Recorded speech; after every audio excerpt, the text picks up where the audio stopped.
Seigneur est bon, amen. Voilà. On va faire quelque chose. On va se lever si vous pouvez. On va saluer pendant 2 minutes. Faites vos vœux à celui qui est à votre gauche, à votre droite. Faites un effort de saluer au moins 5 personnes.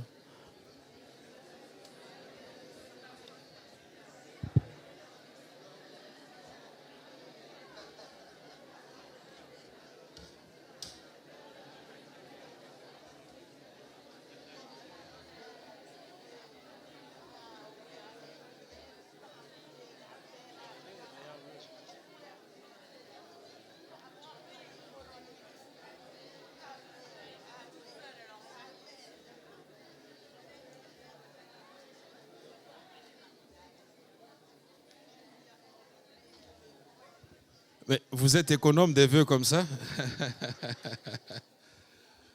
Voilà, que le Seigneur vous bénisse. Soyez bénis, reprenez votre place.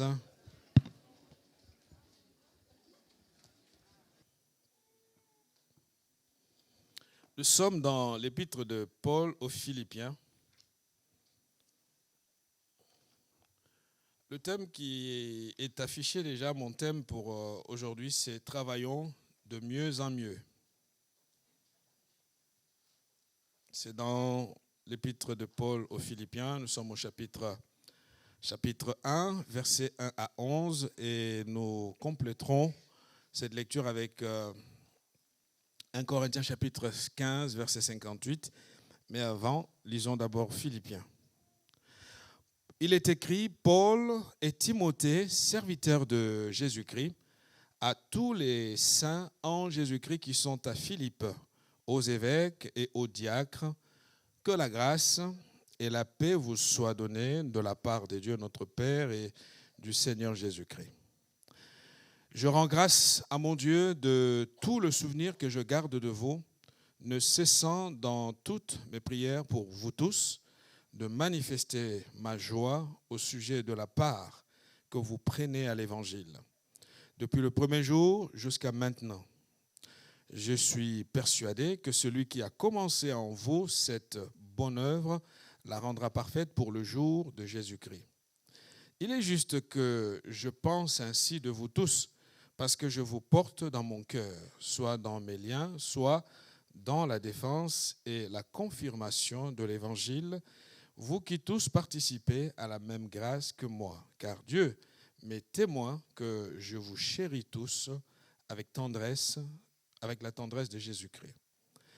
Et ce que je demande dans mes prières, c'est que votre amour augmente de plus en plus en connaissance et en pleine intelligence, pour le discernement des choses les meilleures, afin que vous soyez purs et irréprochables pour le jour de Jésus-Christ, remplis du fruit de justice qui est par Jésus-Christ à la gloire et à la louange de Dieu.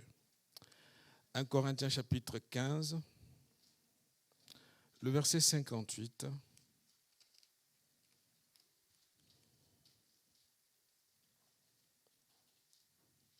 Ainsi, mes frères bien-aimés, soyez fermes, inébranlables, travaillant de mieux en mieux à l'œuvre du Seigneur, sachant que votre travail ne sera pas vain dans le Seigneur.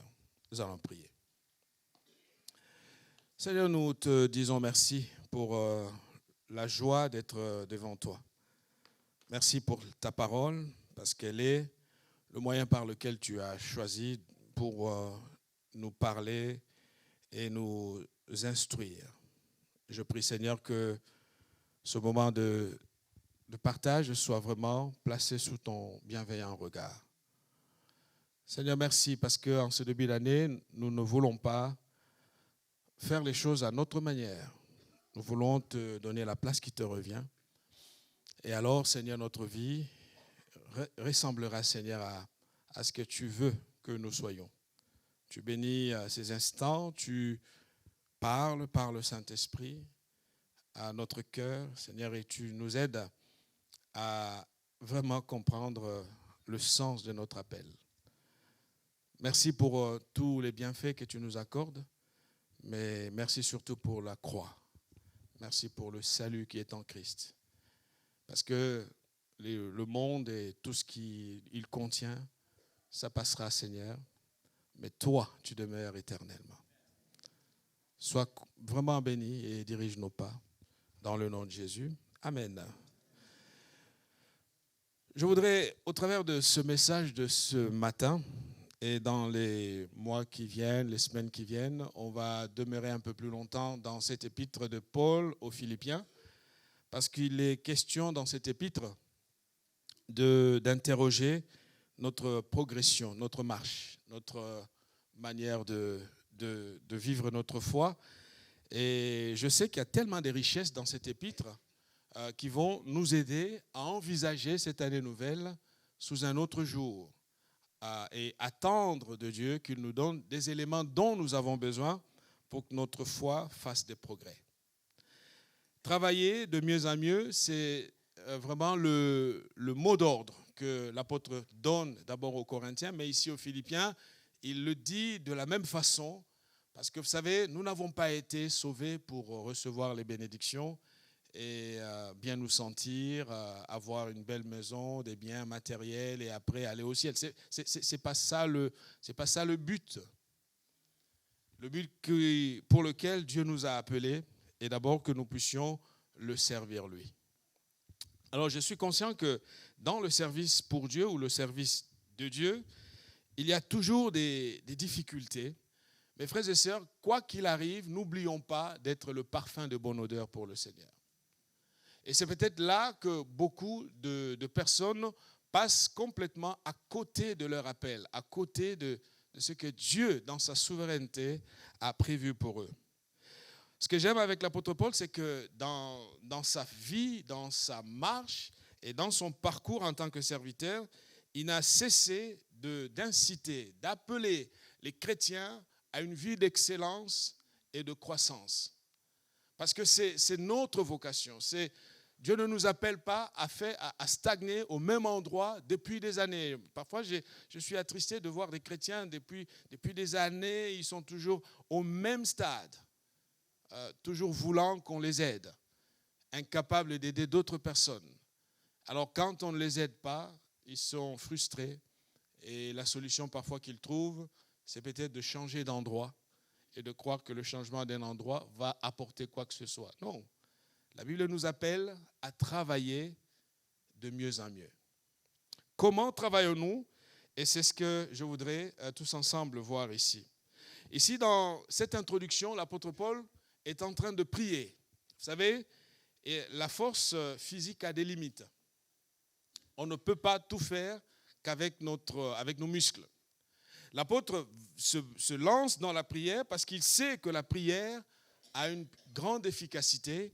Et devant Dieu, quand on prie, on appelle justement à l'existence même des choses que nos yeux d'hommes ou d'humains ne peuvent voir. Et un jour, il dit à Timothée, dans un texte très intéressant de 1 Timothée chapitre 4, verset 15, l'apôtre Paul dit à Timothée, « Occupe-toi de ces choses, donne-toi tout entier à elles, afin que tes progrès soient évidents pour tous. » Je vais reprendre. Paul dit à Timothée, occupe-toi de ces choses. Il y a des choses qu'il lui a dites avant.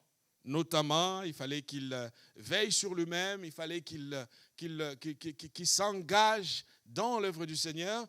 Et il dit, occupe-toi de ces choses, donne-toi tout entier à elles. Et la fin m'intéresse, il dit, afin que tes progrès soient évidents pour tous.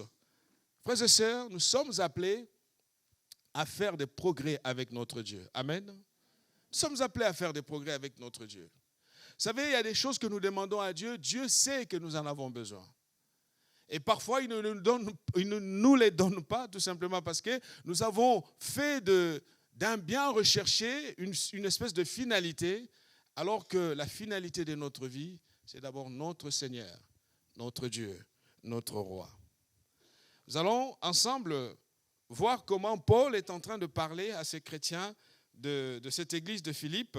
Il commence au verset 1 et 2 en les bénissant, en rappelant la bénédiction qui est sur eux, en disant que la grâce et la paix soient sur vous. On est au verset 1.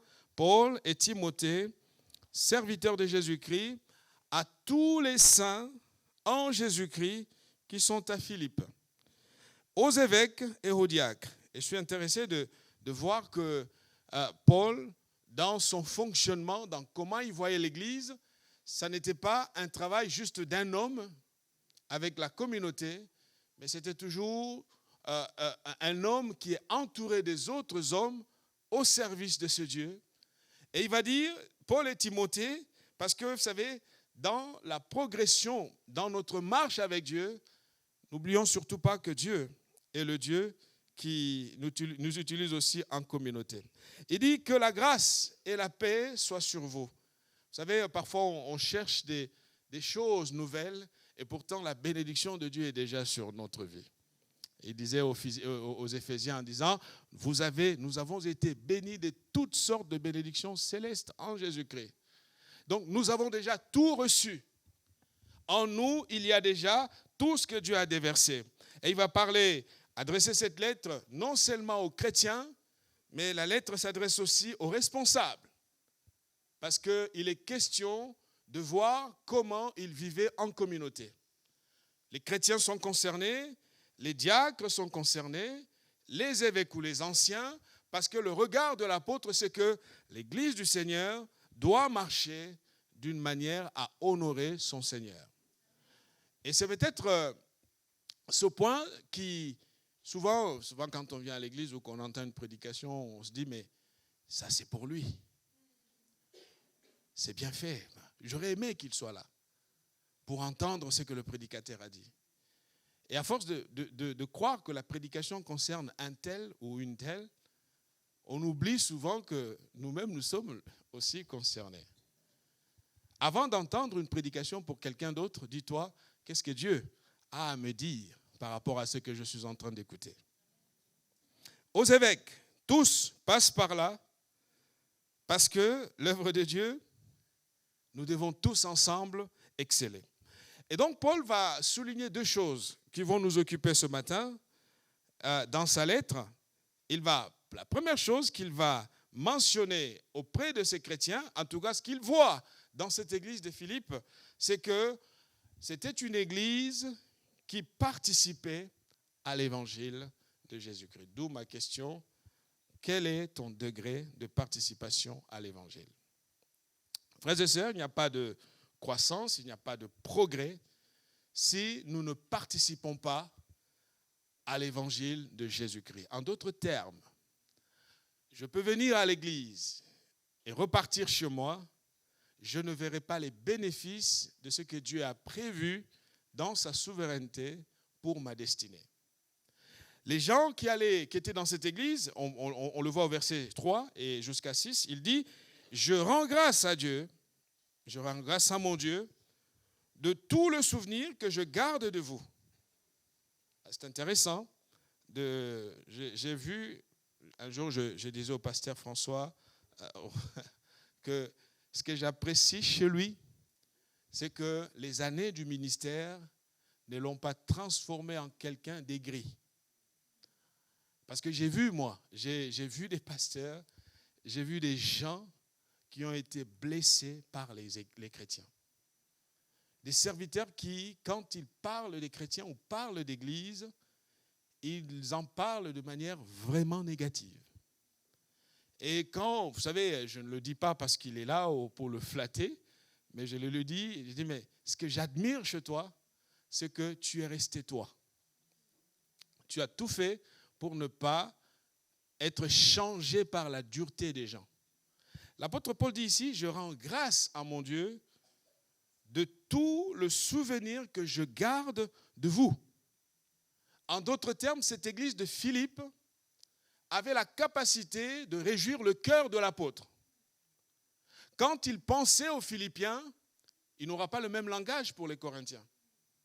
Quand il pensait aux Philippiens, il avait d'eux un bon souvenir. Il avait un souvenir de d'une communauté qui aimait passionnément Dieu, d'une communauté qui était engagée, d'une communauté qui était sincère, d'un groupe d'hommes et de femmes qui voulaient faire des progrès avec le Seigneur. D'un groupe d'hommes et de femmes, à la différence justement des Corinthiens, il dit au verset 4, « Ne cessant dans toutes mes prières pour vous tous, de manifester, deuxième élément, ma joie au sujet de la joie que vous prenez, de la part, que vous prenez à l'évangile. » En d'autres termes, si nous ne participons pas à l'évangile de Christ, nous ne saisirons jamais le sens de notre appel. Alors c'est vrai qu'on peut dire, mais l'église est grande, il y a assez de gens, ils peuvent le faire. Je donne ma dîme, les pasteurs donnent aussi leur dîme. J'apporte ma contribution, ils vont se débrouiller avec ça. Mais frères et sœurs, ce n'est pas comme ça que nous travaillons de mieux en mieux. Nous avons besoin que quand on arrive dans la communauté, que chacun prenne part à l'évangile de Jésus-Christ. Vous savez, nous sommes réunis un dimanche. Peut-être tout se déroule en 2 heures, mais le travail en amont est un travail immense.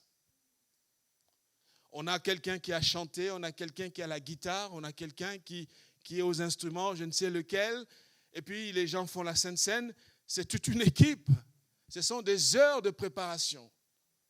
Alors si nous ne nous levons pas pour que chacun prenne sa part, l'Église, ou en tout cas l'Évangile, ne pourra pas avancer là où nous sommes. Que chacun de nous, en cette année, se lève et qu'il prenne part à l'Évangile de Jésus-Christ.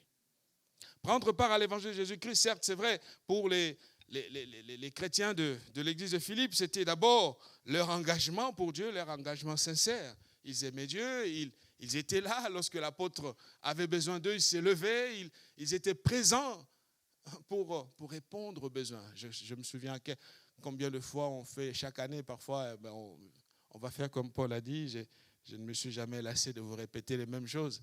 Quand on lance l'appel par rapport au service des monos et qu'on pleure ici, il manque ci, il manque ça, les gens entendent, chacun rentre et personne ne réagit. Et après, on va être exigeant envers l'Église. On va être exigeant envers les pasteurs. Ah, ici, on n'a pas fait ça. Ah, ici, on ne voit pas assez cela.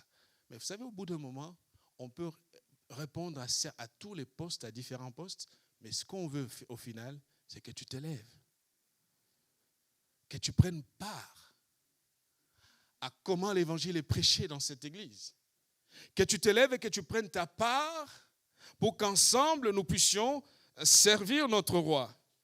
Oui, l'église de Philippe était une église où, au sein de la communauté, ils étaient tous concernés. Frères et sœurs, soyons concernés par notre assemblée. C'est bien que l'on vienne et que l'on reparte. Les années vont passer, les mois et même des décennies passeront, mais si chacun d'entre nous ne comprend pas qu'il a un rôle à jouer, c'est l'évangile de Jésus-Christ qui souffrira. Et à la différence des Philippiens, on sera comme les Corinthiens, on sera tous prompts à débattre ou à critiquer ou à murmurer par rapport à telle ou telle chose. Vous savez, parce que quand on est impliqué, on parle moins. Parce qu'on est conscient de la difficulté qu'on a de faire fonctionner une certaine entité. Amen. Mon vœu pour nous, ou mes vœux pour chacun d'entre nous, c'est qu'en cette année nouvelle, que chacun de nous prenne part à l'évangile de Jésus-Christ. Alors la question, c'est comment je peux prendre part à l'évangile de Jésus-Christ? C'est peut-être là la question.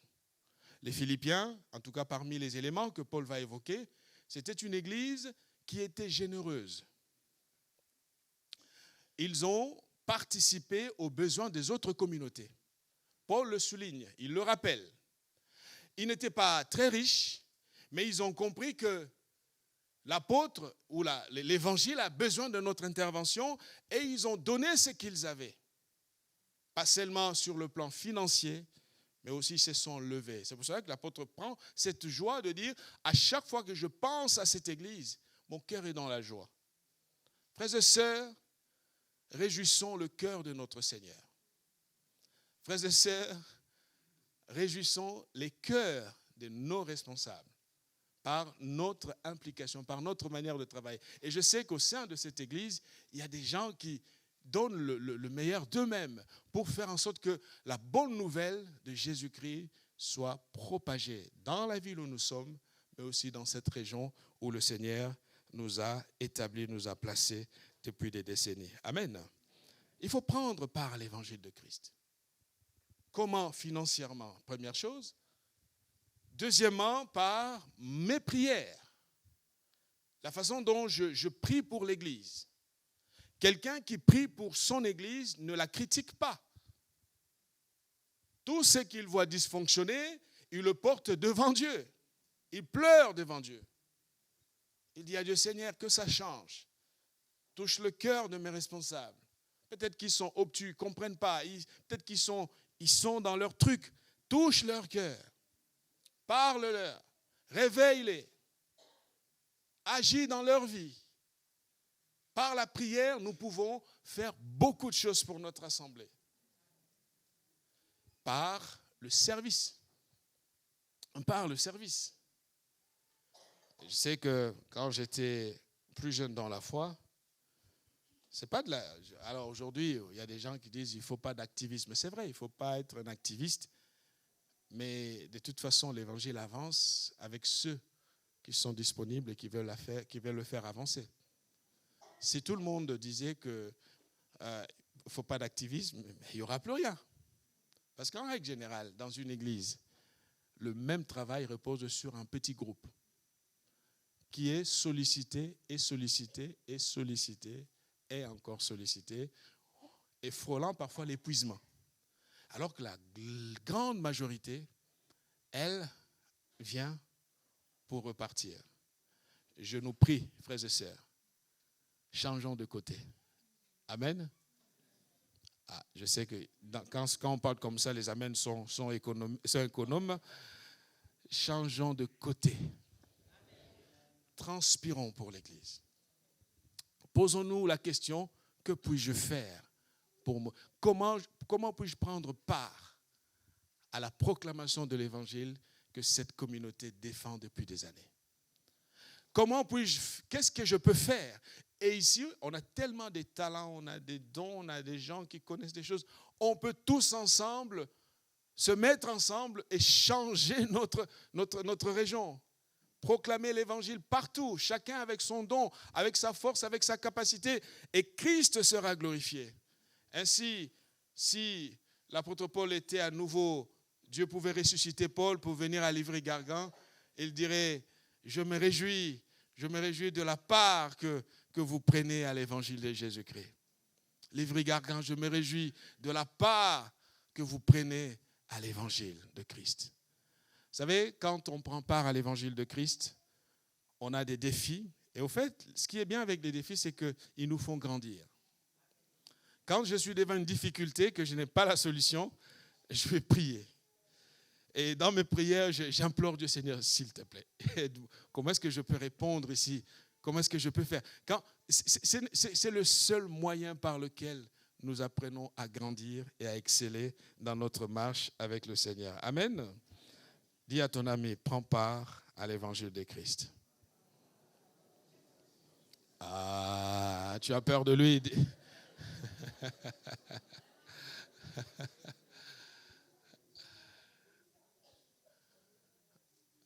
Prends part à l'évangile de Christ. Vous savez, il y a des moments, j'entends, il y a certaines personnes, j'ai 80 ans, je suis fatigué. Oui. Mais Caleb, à quel âge est-il allé réclamer sa montagne?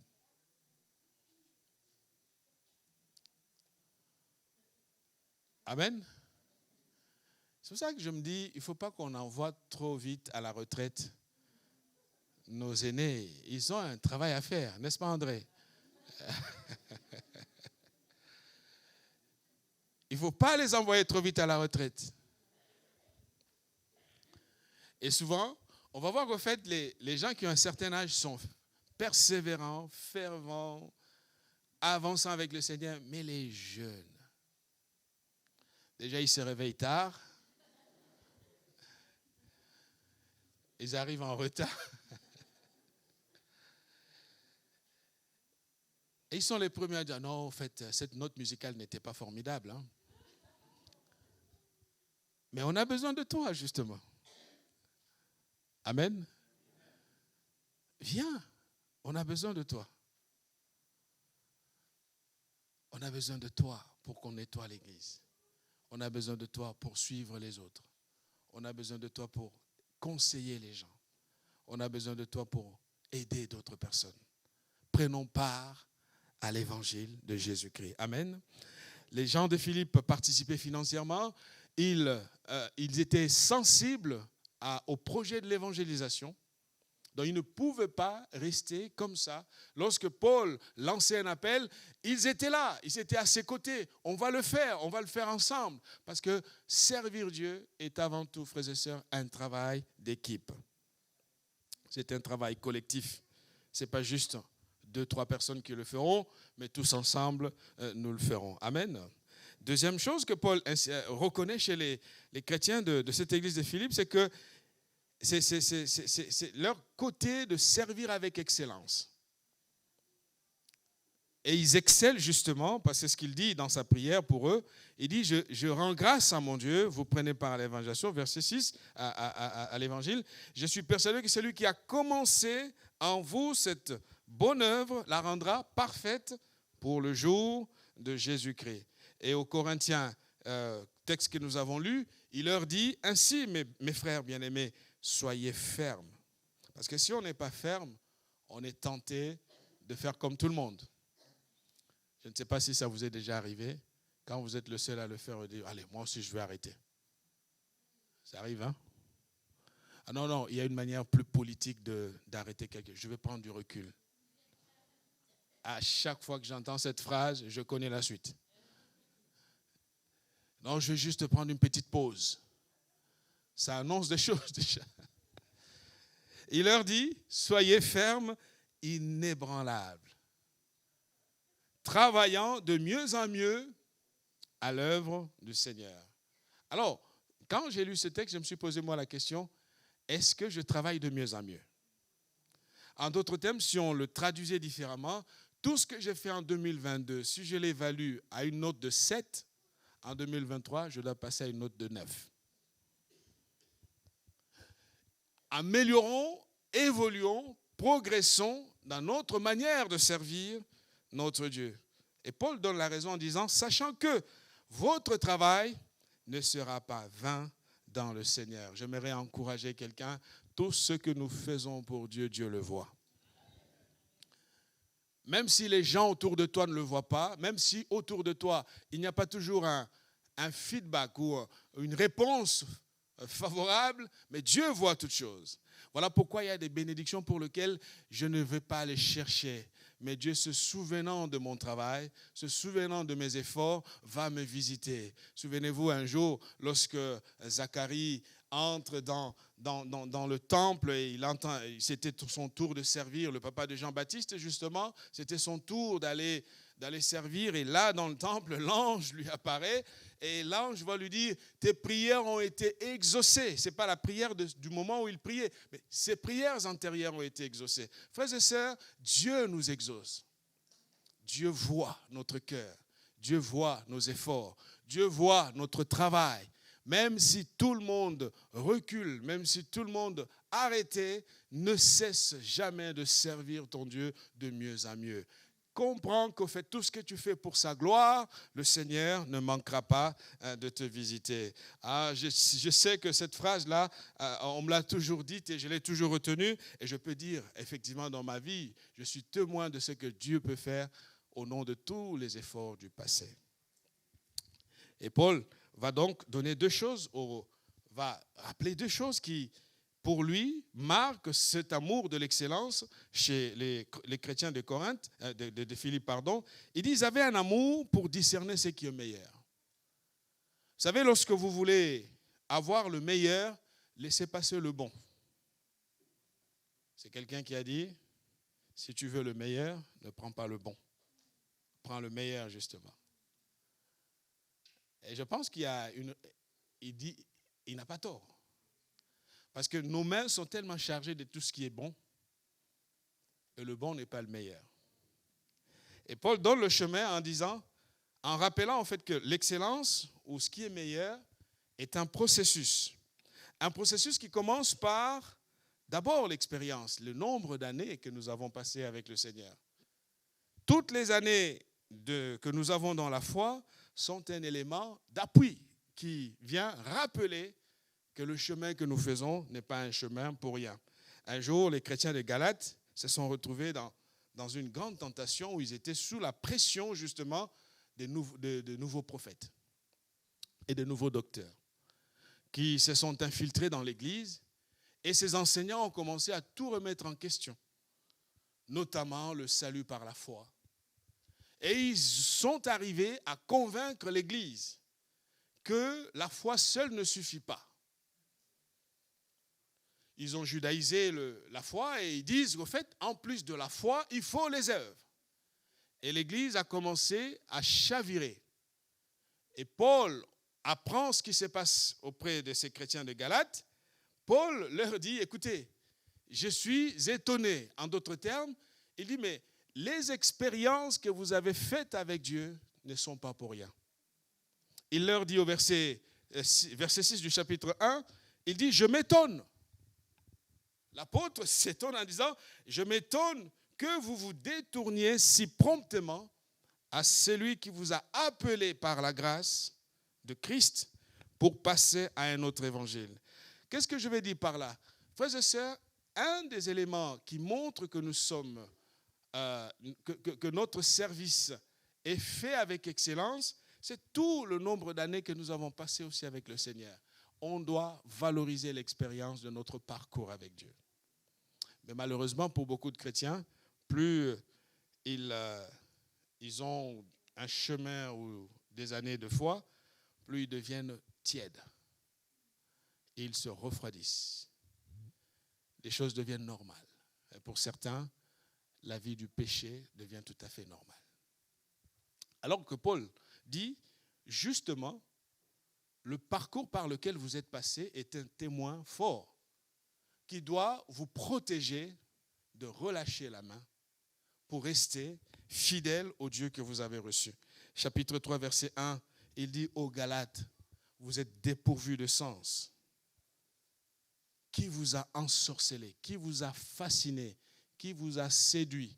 Voilà pourquoi parfois on dit aux gens, on peut être de nombreuses années dans l'église, mais il faut faire attention. La séduction peut... Vous savez, la séduction de l'ennemi, il peut envoyer quelqu'un dans l'église qui paraît vous donner une image de quelqu'un qui prie, mais avec un objectif précis d'emporter quelques-uns. Paul dit, ô Galates, dépourvus de sens, qui vous a fasciné?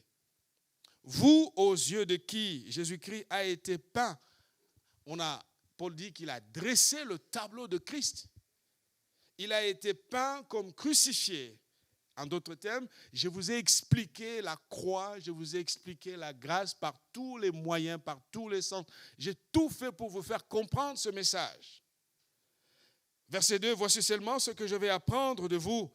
Est-ce par les œuvres de la loi que vous avez reçu l'Esprit ou par la prédication de la foi? Êtes-vous tellement dépourvus? Il reprend le même mot qu'il a dit un verset auparavant. Êtes-vous tellement dépourvus de sens? Après avoir commencé par l'Esprit, voulez-vous maintenant finir par la chair? Et Paul termine en disant, avez-vous tant souffert en vain? L'expérience. Les années de marche avec Dieu, il faut les valoriser. Il faut les comptabiliser. Tu ne peux pas tourner le dos ou tu ne peux pas basculer dans la négligence.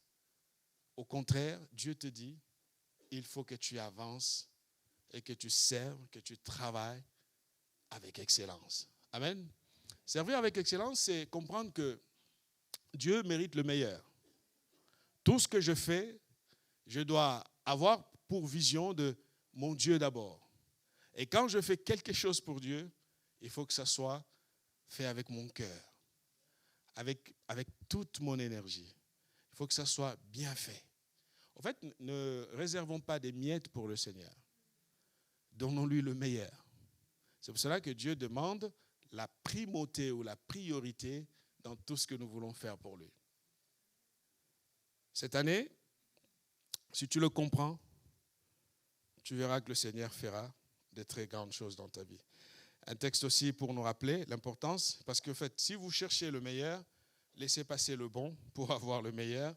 C'est l'apôtre Paul qui va le dire au chapitre 3 de notre épître Philippiens, on reviendra. Philippiens chapitre 3, versets 7 et 8, il dit « Mais ces choses qui étaient pour moi des gains. » C'était bien, c'était bon. Mais si tu veux saisir et le bon et le meilleur, ils sont incompatibles.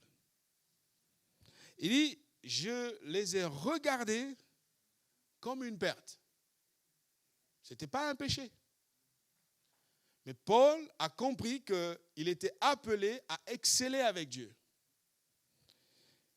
À cause de Christ. Verset 8. Et même, je regarde toutes choses comme une perte. À cause de l'excellence de la connaissance de Jésus-Christ, mon Seigneur, pour lequel j'ai renoncé à tout. Et en fait, si vous regardez des versets un peu plus haut, la liste que Paul dresse, il n'y a rien de mal. Il y a le prestige d'être juif, il y a sa position d'être dans le Sénadrin et d'être parmi les responsables. Il y a toutes les meilleures écoles par lesquelles Paul est passé. Il y a une liste des choses toujours il n'y a aucun rapport avec le péché. Mais il dit, à cause de l'excellence, je fais le choix de regarder ces choses comme une perte. Et il donne des raisons, il dit, je les regarde comme de la boue parce que je veux gagner à Christ. Puisse cette année, pour toi, pour nous, en tant qu'Église, pour chacun d'entre nous, que nous puissions la placer sous le regard de l'excellence. Je veux ce qu'il y a de beau, ce qui est meilleur pour mon Dieu. Quand je fais quelque chose pour lui, je veux que ça soit fait avec mon cœur. Pas avec des murmures. Pas en rappelant, mais eux, ils ne l'ont pas fait. Pourquoi moi, je le ferai? Si tel est ton état d'esprit, ne fais pas. Laisse. Parce qu'en faisant avec cet état d'esprit, tu te maudis. Ne le fais pas. Reste chez toi, fais rien, mais comprends que tous ceux qui travaillent et qui souffrent, justement, ils n'auront pas ce langage de murmure parce qu'ils savent que nous prenons part à la souffrance de Jésus-Christ. Amen. Voilà, donc deux choses que je voulais ce matin placer sur notre cœur. La première, c'est que nous devons participer à l'évangile de Jésus-Christ. Que cette participation soit réelle. En d'autres termes, ne soyons pas des touristes dans notre église. L'église touristique, c'est une église qui va vous donner de la bonne musique, une bonne ambiance, comme on voit au cinéma. Une ambiance, une expérience. Et après, quand on sort de là, il n'y a rien. Le cœur est zéro, la foi n'a rien reçu, les bases, il n'y en a pas. Et quand le vent va souffler, vous connaissez les résultats. Vous êtes emporté avec le vent. Alors que si tu te dis, Seigneur, je veux participer à l'évangile, je vais prendre ma part dans cette église. Je vais travailler. Je vais servir. Je vais porter, je vais partager le fardeau. Je vais donner le meilleur pour cette église, pour cette communauté. Si tel est ton état d'esprit, sache que le Seigneur te donnera la récompense qui s'attache aux femmes et aux hommes qui souffrent pour lui. Et deuxièmement, fais les choses avec tout ton cœur. De grâce, cesse de murmurer. Tous ceux qui murmurent, ils détruisent leur propre vie. Vous savez, dans la Bible, ils sont morts en un seul jour nombreux parce qu'ils murmuraient. Va relire ta Bible, les murmures, ça détruit la vie et ça détruit tout ce que l'on fait. Ça va t'appauvrir, ça va te détruire personne. Si ça ne te touche pas qu'à toi, ça peut descendre plus bas. Alors que si ton cœur est ouvert et que tu fais des choses pour ton Dieu, le Seigneur te comblera. Amen. Je m'arrête là. Je m'arrête là pour aujourd'hui. Nous allons prier et on poursuivra dans l'épître aux Philippiens. Vous pouvez le lire à la maison. Hein. Prenez le temps de le lire parce qu'on restera longtemps sur Philippiens. Seigneur, je te remercie pour ce jour et je te rends grâce pour ton amour. Seigneur, nous voulons participer à l'évangile et ne pas laisser le fardeau qu'entre les mains de quelques-uns. Nous voulons prendre notre part à cette œuvre. C'est alors que spirituellement, nous allons maturer, nous allons grandir. Travaille notre cœur, change notre discours, éduque notre langage, que nous ne soyons pas des freins pour la communauté, mais que nous soyons des instruments de lumière. Tout ce qu'il faut dire, nous voulons le dire publiquement, mais avec amour. Seigneur, s'il te plaît, ôte de notre bouche ce murmure. Dispose notre cœur à prendre notre part. L'Église a des besoins. La communauté recherche des femmes et des hommes qui se lèvent. Seigneur, merci de nous interpeller et de nous aider à ne plus être des consommateurs, mais à être des acteurs.